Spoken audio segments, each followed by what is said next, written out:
Today we are actually going to be talking about the topic of love. Everybody loves love, and to be able to successfully do that, I brought my wife up. That's what you call bringing up the big guns, right? Well, we know Valentine's Day is coming up soon. How many of you love Valentine's Day? Few hands. Okay, not as many as I thought. Okay, how many of you really don't like Valentine's Day because it's so expensive? It's always expensive. It's always more. Does anyone do what we do? We arrange Valentine's Day on a different day so we don't have to fight the crowds and you don't have to fight the exorbitant prices. And it's like, I refuse to do it. It sounds like love, doesn't it? You're like, I refuse to pay that much money. Yes, anyway, so does anyone know the song that goes, love and marriage goes together like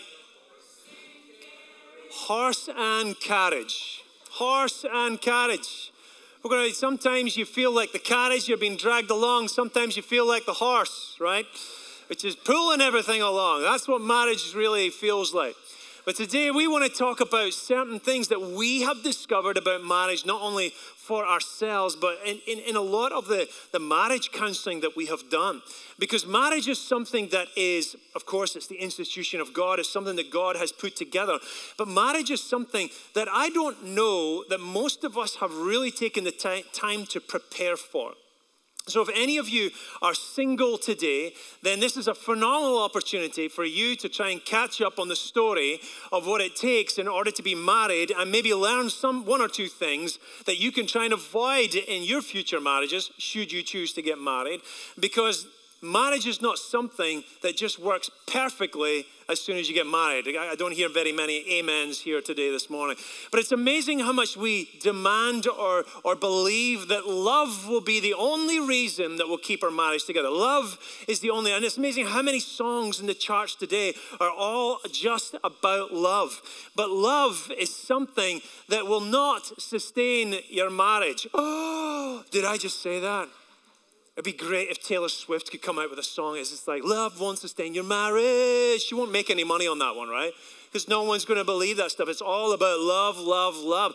Love is a good thing. It puts some gas in the tank, but it doesn't operate the car. It doesn't make the car work together.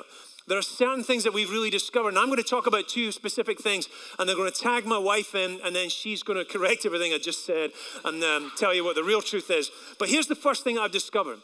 I've discovered that it takes dreams. It takes a good plan for our dreams. And the first thing I want to say is this, that give your dreams some plans. It's important that the dreams that you have for your marriage or for yourself that are in your marriage, you have to come up with a plan of action of how those dreams are actually going to work.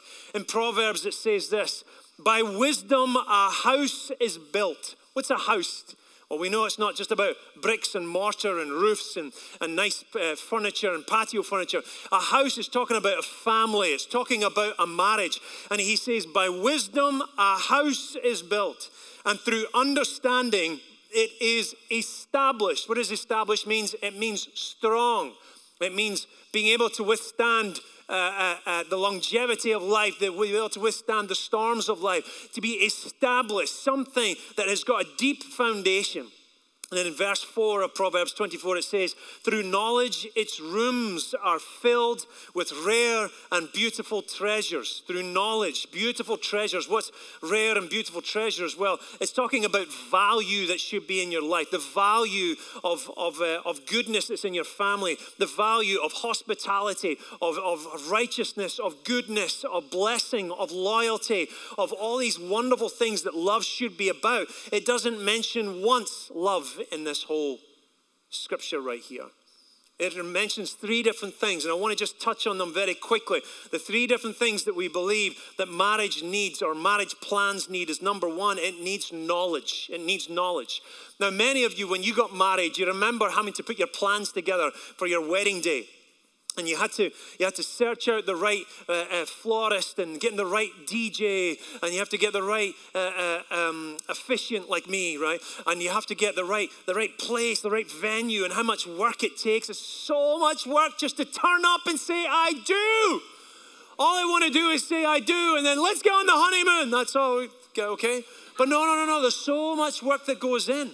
It's amazing how much effort and how much money is spent. But when you think about it, the amount of education and effort that it takes in order to get a vocation is way more than what it takes and what we put into our marriages. You think of the amount, if you want to become a doctor, you're going to have to go to school for eternity, and then you'll get a license to become a doctor. If you want to become a CPA, you've got to study, and you've got to study and study, and then you're given the opportunity to apply, to take a test to see if you're smart enough to actually do it. We take so much education in order to get a license to do our vocation, and in order to try and even drive a car, but we don't do it with marriage. Do you know what it takes to get a license for getting married? You just have to prove you're here legally, and then you have to prove she's not your cousin. That's pretty much it. And anybody can be married. It's amazing how much time and effort we put into trying to drive a car or trying to get a vocation, but we haven't put that same preparation into having a strong marriage. I wonder if we should put more tests in life in order to try and be ready for marriage. When I was young, of course, I grew up in a church, and I'm a pastor's kid, and sometimes they would have conferences there, and you would have a conference that was only about love and marriage, etc. I would still go to those conferences, even though it would seem to my friends that, well, no, you're not married. You don't need to go to that stuff. You're not even good looking enough to find someone. You don't need to learn about that stuff. But I still went because I wanted to learn what it will take in order to make this type of thing happen. Imagine how much you've spent. Calculate it. How much have you spent going to school? How many? $10,000, $20,000, $30,000? How much money have you put into education? I know someone was telling me recently they're still trying to pay off $100,000 of education, and also trying to pay off $100,000 of their spouse's education too. And I'm like, $200,000 in education alone? Oh my gosh. Imagine how much money is spent on that. Imagine how much money you've spent on your car. What's the average cost of a car? $15,000, $20,000? Maybe you brought a brand new car and you love that car and it cost a lot of money. How much money did you spend on your house? I mean, the average cost of a house, I think, is maybe up to $200,000 now. And your mortgage is maybe about $1,000 or $1,500 a month. And you're paying so much money for a house, for a car, for an education. But I'm going to ask you this question. How much have you spent studying about marriage?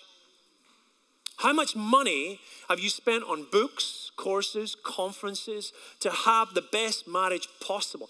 Now, I'm not saying that you have to spend the rest of your life in school just having to learn about marriage. You don't have to do that if you don't want it. But if you want to have a strong marriage, you need to make a commitment to the investment of what it will take to have a good and strong marriage. You have to put some time into it. I will bet if I go to your house, the average person maybe has about one book on their shelf about marriage. Think about that. And yet, our children, our community, our country, even our government is dependent on the core structure that God has created for humans to work in peace together. That's marriage, right? Our children, our families, and our communities are dependent on us creating strong marriages. Number two, the first one he said was knowledge. The second one he said is understanding. Understanding is comprehension. What is comprehension? That is when you go to school and you do a whole year of education in, let's say, grade 5, right? And once you finish grade 5, they give you a test to see if you understood everything you just learned that whole year. Is that right? Even throughout the year, they give you small tests just to make sure that you're keeping up with things and you're able to prove that you really know what you have learned and you actually understand it. You see, being able to just recite what you know, or being able to prove that you've taken notes on you know, or being able to prove that you have the books on what you know is not good enough. You have to actually understand it. And so to get to the next grade, to get to the next level, we do this with our children, you have to prove that you actually understand what it is that you're looking at. Now, many, I believe, get married, but they don't necessarily understand themselves. How are they going to understand the other person? Right? I think I've discovered this a lot. And of course, many of you know I've written a book that's called Becoming Unstuck. And it's amazing how when you're stuck in your life, you're then automatically stuck in your marriage because you can't give good things. You can't help your marriage to go to the next step when you're personally stuck yourself. And when you don't understand yourself, when you don't know what your own wants are, what your desires are, what your weaknesses are, or what even your calling is, then you get to a place where you're just stuck in life. And how are you going to grow your marriage? When I was in Scotland, I only dated one other person before I'd ever met Crystal, and we got close enough to believe that there's a good chance we're probably going to get married in this. But as we were going along, I started to discover that we didn't have the same goals in life. Yes, we went to Bible college together. Yes, we were Christians. Yes, we loved each other. It seemed like we have all the things that seemed that would put us together to make us strong and be ready for marriage. But the more I went into the relationship, the more I started to discover that you don't want the same goals as I have. We don't have the same goals. We're not going in the same direction. And because I understood myself, I was able to say, this isn't going to work out because you're going this way and I'm going to go this way, and we're not going to end up at the exact same destination. Inadequacies is a huge thing that I find in people's lives. And I get it, we all have inadequacies. But the one thing I've discovered is that marriages cannot fix your inadequacy. It cannot be fixed by the marriage that you have. Marriage just shows up your inadequacies. You see, one of the things that I discovered when Crystal and I started hanging out with each other, and I'm like, she's kind of nice, right? I didn't need her. Crystal, I didn't need you. It doesn't sound like love, does it? Crystal, I don't need you. I do not need Crystal. You know what I really loved? She didn't need me. And I'm like, yes! Now I don't have to fix her problems, right? She didn't need me, and I didn't need her. Because there's many people who believe that you bring 50%, she brings 50%, you become one whole person. Rubbish. You're meant to be whole, and your spouse is meant to be whole before you try and get into a marriage. If you're coming in with 75 and she's coming in with 95 or something, you're still not whole. Now, I'm not saying you have to be perfect, but you have to be whole by yourself. You've got to understand where you're at. It could be simply understanding what your own inadequacies are. Understanding your own weaknesses. And even there was times when Crystal and I would have a conversation. I'm like, listen, here's the thing I can't handle in life. Here's the stuff that drives me nuts. There's my pet peeve. This is my weaknesses. This is my temptations in life. I can't handle that type of thing. And of course, when we discovered that it was like, okay, I understand your weaknesses. She understands my weaknesses. We could agree that we both could live with the other person's weaknesses. Wow. The third thing he says is this. He says wisdom. We must have wisdom. Wisdom is the proper use of knowledge. Wisdom knows that love doesn't make a marriage work.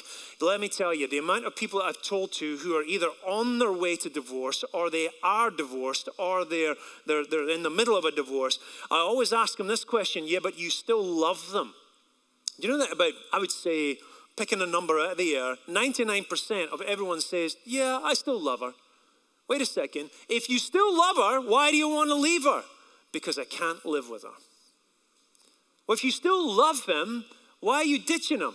Because I can't stand him.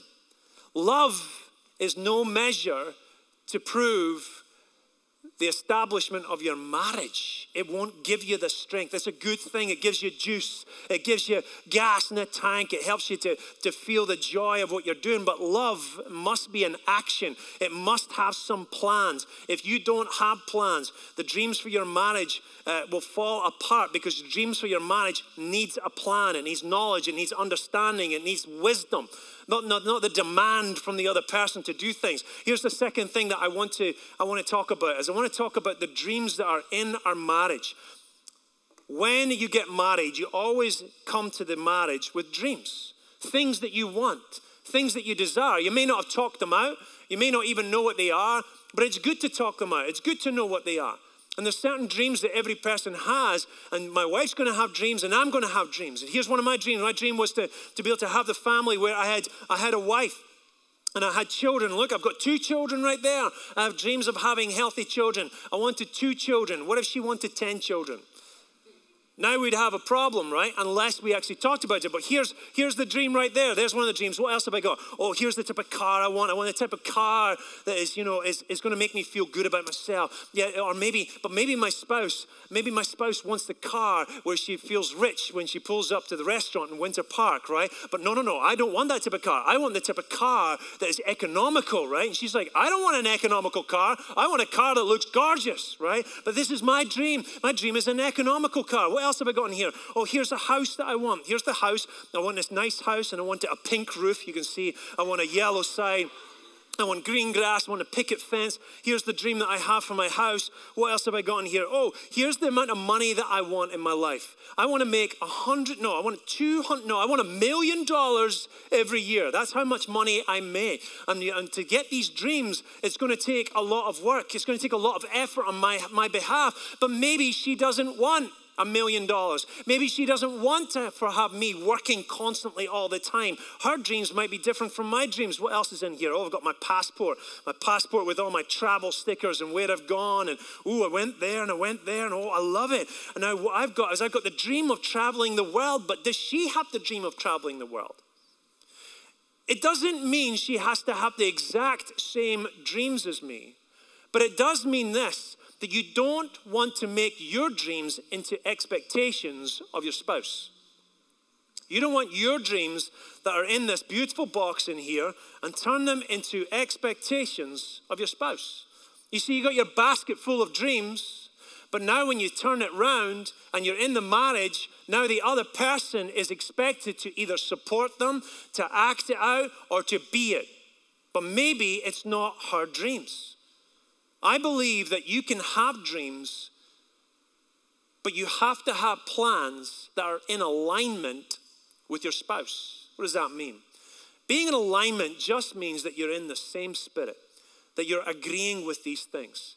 But if I have a dream and I haven't discovered if she's in alignment with it, then I now have a combative relationship with her. There's going to be times when she's not going to be supporting it, when she's maybe going to say something against it, and it's going to cause me problems. There was a time when I actually had a dream of going back and working for my father. This was before he died about 20 years ago, and I wanted to go work for him. And I'm like, hey, someday we're going to go to Scotland, and we're going to, we're married now, but I want to go to Scotland. I want to do that. And yes, she actually did agree with me, but I now look back on it and I realize I never actually took the time and said, what did you want?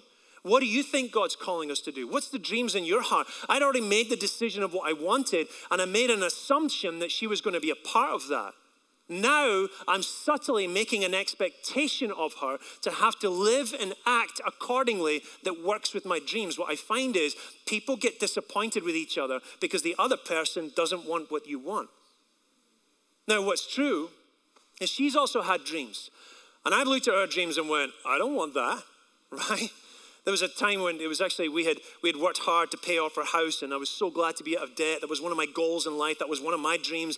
And she was in alignment with it. And I was like, yeah, this is awesome. And then we had a house that was out of debt and everything. And for 3 years afterwards, we lived the joy. And after 3 years, she came back and said, I think I want a bigger house. And I'm like, well, you said what? No. I like being out of debt. I don't want a bigger house. She's like, yeah, but I think that's what we're meant to do. And she even had a dream. She had a poster board. She had a picture of a big house on it, right? Big house on it. And I'm like, that's gorgeous. That's wonderful. Who's paying for that thing, right? That's what was going through my head. And she's like, yeah, but I think this is what we're meant to do. And I knew that God was speaking to me and said, yeah, but it's her dream. And here's the cool thing is, if it's her dream, it's her problem. I don't need to take on the responsibility of having to make it work. Because if God has put that in her heart, then God can fulfill those things. If he's put something in my heart, he can fulfill those things. But we have to be in alignment with each other, with the same spirit. And so I said, if you think God's told you to do it, then you make it happen. Because I don't have that dream. I don't have that desire. If I start working towards something that is not my dream, if I start working towards something that I only see as labor, as an expectation, as a drain on me, then it's burning me out. And she's like, it's wonderful. And I'm over here in the corner going, it's terrible, right? It starts burning me out. The other spouse can often feel used and abused simply because they feel like they're constantly supporting what the other person is doing. We just read in Proverbs that knowledge brings you valuable wealth in your family. Knowledge is the thing that gives you these treasures. And so it's important for us to start growing in knowledge, in understanding, and in wisdom. You do what God has called you to do, and your spouse should actually support you. Now, here's the thing that I've found. When you discover that your spouse is living out the dreams that they want to, it should inspire you. It should get to the place where it's like, dang, she is killing it right now. I better up my game in order to be able to keep up with her. It should inspire you to see that God is doing great things in your marriage. He can do it through her. He can do it through me. And then I'm inspired. I'm like, let's go to the next level. That's what marriage is meant to be about. And at this point, I'm going to tag my wife in. That was good. Yeah. That's some good stuff. Good morning, good morning. Yes, if you're visiting today, welcome. We're doing a series on marriage this month. And so I just want to encourage you. I woke up this morning and I started thinking, I hope the people that visit us this morning, people that are coming, and if they're in the middle of a divorce or if they're recovering from a divorce, I'm glad you're here, and please do not leave discouraged, because we want to inspire you today. Even though a lot of it is about marriage, you know what? There is life after divorce. God is still God after divorce. His love for you remains after divorce. His plan for you remains after divorce. So please leave encouraged and allow the things that we're talking about today, allow them to spark a lot of really meaningful conversations with the people in your life, with your children, with your parents, with your family. So please stick with us. We'll have another series next month as well. And it'll be just as good, I promise. So thank you for coming today. When we were talking about this series and what we wanted to talk about today, I was thinking, what is that secret sauce in a marriage that just makes a marriage feel like it works really well? And the thing that kept coming back to me is being on the same page as your spouse, being in unity with your spouse. And okay, Peter and I had really amazing examples of that. Each of us had parents that worked really well together. They were on the same page. But that is becoming increasingly rare, right? I mean, we are talking to more and more people that are saying, I came from a home where my parents were either divorced or maybe they were married. Maybe they had a very decent marriage and you felt very loved growing up, but they were never on the same page. And it's very, very difficult to teach unity. Unity is something that's more caught than taught. So when you grow up in a home where there's a lot of fractures within the relationship, it's difficult it's got the wrong atmosphere. Unity is a lifestyle. You feel it in the air. You feel the connectedness. And so that's why we say it's more caught than taught. It is absolutely possible to learn the concepts and to learn the lifestyle. I'm going to call it a lifestyle. Unity is a lifestyle. To learn the lifestyle of unity, even if you did not grow up within a home where your parents were working well together. Let's take a look at what the Apostle Paul says about this. In Ephesians 1, he says, I, therefore a prisoner for the Lord, urge you to walk in a manner worthy of the calling to which you have been called, with all humility and gentleness, with patience, bearing with one another in love, eager to maintain the unity of the Spirit in the bond of peace.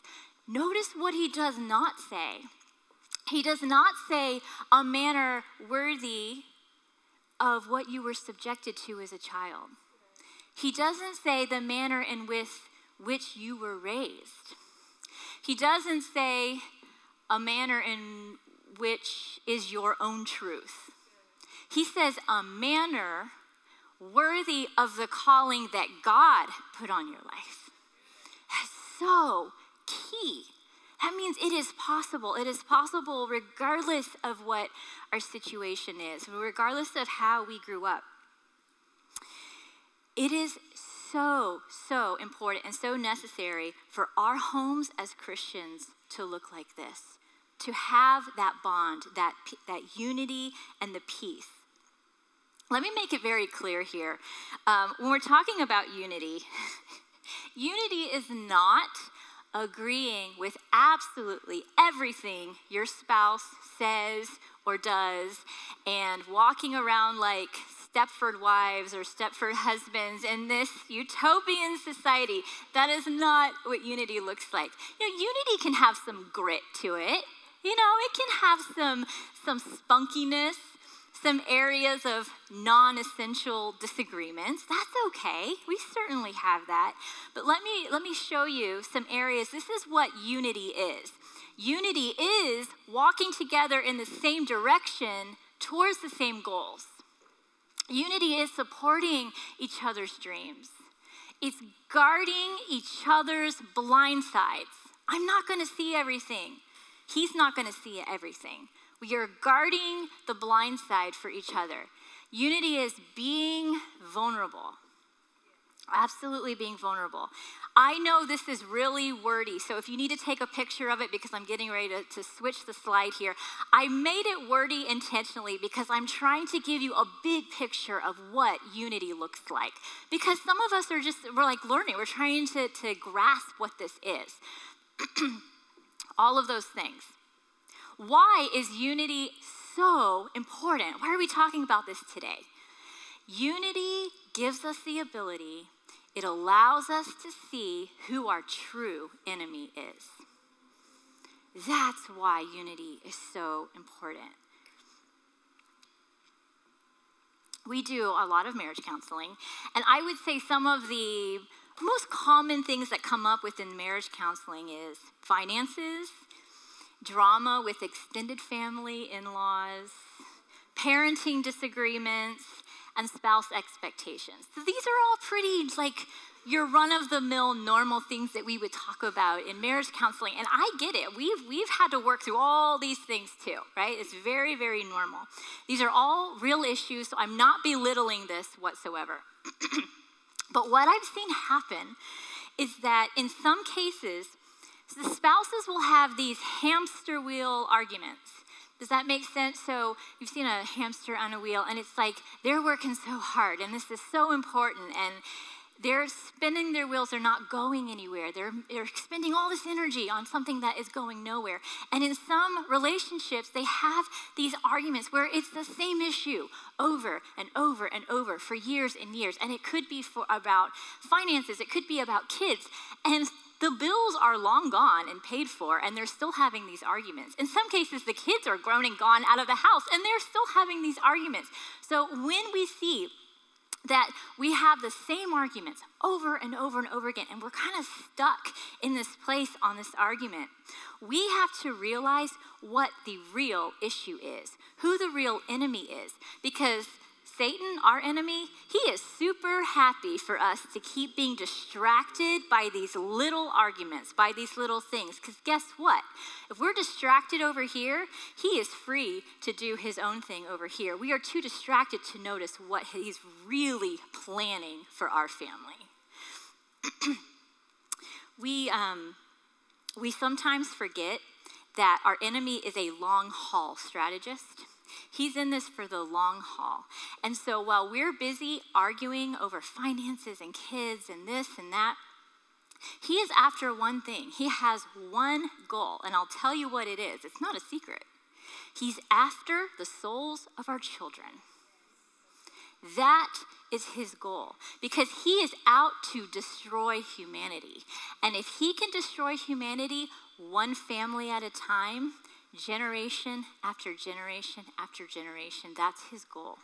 So we as a family unit, we have to be so vigilant at what we're doing as a couple, that we're on the same page, that we're staying within this unity.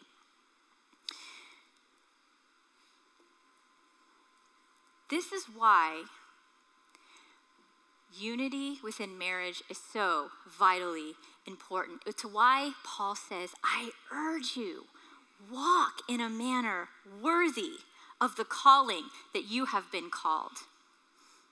You may say, this is all new to me. Like you kind of got this growing up. But my parents they didn't want to be in the same room together. They didn't want to be married. Like I've never seen a marriage work together well. So I want to leave you with some action steps, some action items. This isn't a comprehensive list by any means, but this is something that we always want to leave you with something that you can do to begin to cultivate unity within your marriage. The first thing on this list is constantly forgive. I was watching this comedian a few months ago, and I don't remember his name. He was an older gentleman, and he was talking about when him and his wife argue. And he said, when my wife and I argue, it begins to look like a band in concert. We start off with some new stuff, and then we roll out our greatest hits. And this is like the first service. That's laughter of recognition, right? So he's got it down right. If we have got to keep short accounts with our spouse. If you are bringing up past events into present arguments, that's a pretty good indicator that you have not forgiven that person, that unforgiveness still exists. And let me tell you, unforgiveness is cancer in a marriage. Absolute cancer. It will eat away slowly until you have got nothing left. You have no energy left to do anything. It's forgiveness, the basis for any breakthrough that you want to see in your life. If you've been asking God, I need breakthrough in this area, why isn't this changing? Start with forgiveness. Every time. I think forgiveness is probably one of the most misunderstood concepts in our culture. I don't know if it's just an American culture thing. I've never done a study on it or anything. But in our culture, there's this idea that if we're forgiving someone, it means we're letting them off the hook. That what they did, we're saying it's okay. That's not what forgiveness is. When you forgive someone, that does not cancel the debt that they have between themselves and God. That does not say that everything's okay, they're squared away. And it doesn't remove the natural consequences of sin from their life. What forgiving someone does is it makes you right with God. You guys are good. And it removes the tie that you have with that offender. That's why forgiveness is so important. I had gone to, just a personal example, I had gone to the chiropractor a while ago because I was having pain in my shoulder. And, the chiropractor, they do their examination, and he said, oh, actually, it's your lower back. You have the issues in your lower back. And I'm like, it's not my lower back, it's my shoulder. Like, I know where my pain's coming from. And he said, well, you may be feeling pain in your shoulder, but the problem started in your lower back, and it has repositioned everything all the way up your spine. And now you're feeling the pain up here. And I'm like, that is what unforgiveness does, right? So we can be feeling a pain somewhere. It's because we've let something go too long. If you let your accounts get longer and longer, it will start to reposition things to where you're feeling pain in places that no one ever actually hurt you. And then you start to blame people who never originally hurt you to begin with. So that's why it's super important that we maintain forgiveness quickly, keep short accounts within our marriage. And I will end this section with saying this. If your children, if they're seeing us argue, when our children watch us argue, we need to make sure they watch us forgive each other. We can't argue in public and forgive each other in private. We've got to teach our children what it looks like to forgive someone. And so I would reverse that. Argue in private and forgive in public, okay, if that's what you have to do. But make sure your children are watching you live a life of forgiveness. Number 2, focus on what your spouse does well rather than their faults. I'm writing this one down. I know, I'm writing this one down. I'm like, oh, this is a hard one. This one hurts. It does. You know, it's funny how marriage is like one of the only things in life that can either bring the best out of you or the worst out of you. It's incredible. It's like you meet some people and you're like, you're a really great person. Gosh, but when you're with your husband, they're just bringing the worst out of you. So it's amazing how marriage does that. We need to allow ourselves to focus on what our spouses do well. This is super easy when we're dating. Have you noticed that? Like, we're not seeing any faults when we're dating. All the faults like magically appear once we're already married. So when this is happening, if this is your current reality, your current situation, I would encourage you to find one thing that you are thankful for, one great quality in your spouse each day, just one, and then thank God for it. And then the next day, find a new quality and thank God for it. And pretty soon, you're going to be speaking in faith over your spouse, which is where that's the place we're supposed to be, right? We're speaking things. We're saying that this is how God sees you, and that's how I'm going to choose to see you. We're speaking in faith over our spouse. All right, number 3 is steps of walking in unity with your spouse. Number 3, be intentional about growing each other spiritually. This takes intention. When you're growing spiritually together, you're cultivating a friendship. That takes time. That takes effort. You are growing closer emotionally. You're bringing God into your everyday conversation. You're growing your mind by talking about spiritual things, by talking about deep things.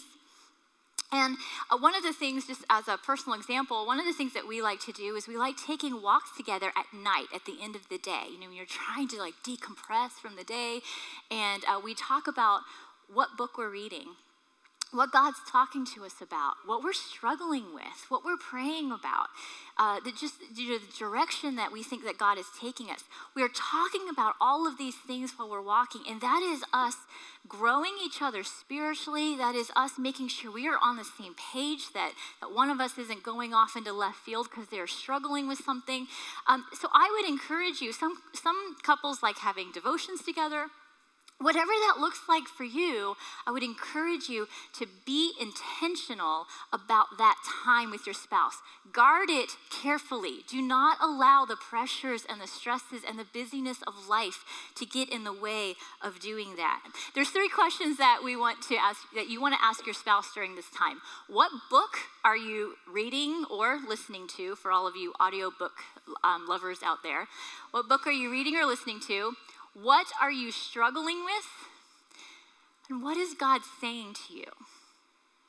If what is God is saying to you, if that one's big and scary, what are you thankful for? What are you thankful for? But have those honest conversations together. The everyday things matter. We have to be intentional. Okay, number 4, keep the first things first. How do we know what's important in our life? How do we prioritize things? Because yes, hey, working hard, that's important. Paying bills, super important. Getting kids to where they need to go every day, very, very important. But they're not the first things. They're not the most important things. And to kind of understand that concept and understand what that is, if I told you tonight that today was your last day on earth, that tonight we dine in heaven, how would you spend the rest of today? Would you go home and clean your house? I wouldn't. Would you drive to work and finish that stack of paperwork on your desk? Would you go home and play a video game? Or watch a Netflix, that movie that's been in your queue, you go home and watch that. I'll tell you what I would do. I would say the sinner's prayer for the umpteenth time and make sure like we are squared away. Like I know where I'm going. There's no doubt. You know, that there's no unrepented sin that I don't know about, God. So, you know, do that first. And then I make sure we're right. You know, we're good, right? We're good. You're going to wait this amount of time before you remarry, right? We're good. And then, you know, we apologize for anything that's maybe hindered us. I would apologize to my children for putting my stresses on them when it wasn't their burden to bear. I would make sure they knew that they were the absolute best part of me. And then we would just spend the day having the best time together. Imagine if we lived every week like this. That's the first things. If we remember to put the first things first, that will cultivate a spirit of unity in our marriage and within our family. So this is the time I'm going to turn it back over. If you're ready. If not, it's okay. I'll keep going. But we're running out of time. I'm so engrossed. Let's stand today as we end our service. I want to encourage you that marriage is awesome. It's work, but it's awesome. I used to sometimes go to marriage conferences and meetings and stuff, and I'd walk away going, I don't know if I want that anymore. I'm here to tell you, it's 1,000,000 times greater than you could ever imagine when you become in alignment with each other, when you have the same spirit. So I want to bless you now. Father, I pray that every person that's here today that needs courage and they need encouragement, Father, that they will start to see something rise inside of them. That's the spirit of encouragement inside of themselves. To believe once again that the dreams that they have been planted by you and that you want to make them come to pass. And Father, I pray right now in the name of Jesus that there'll be something that is of use to every person in this room that they can walk into the next week with, that they can start putting into action. Because this is not built overnight. This is built one step at a time. And you have said that great things will come to our households, will come to our marriages, and will come to this earth because we are walking in alignment with you. And so, Father, in the name of Jesus, I pray you'd bless every person in this room, that they can make a decision of one small change in their lives this week to live life to the full. May God bless you and keep you and make his face shine upon you.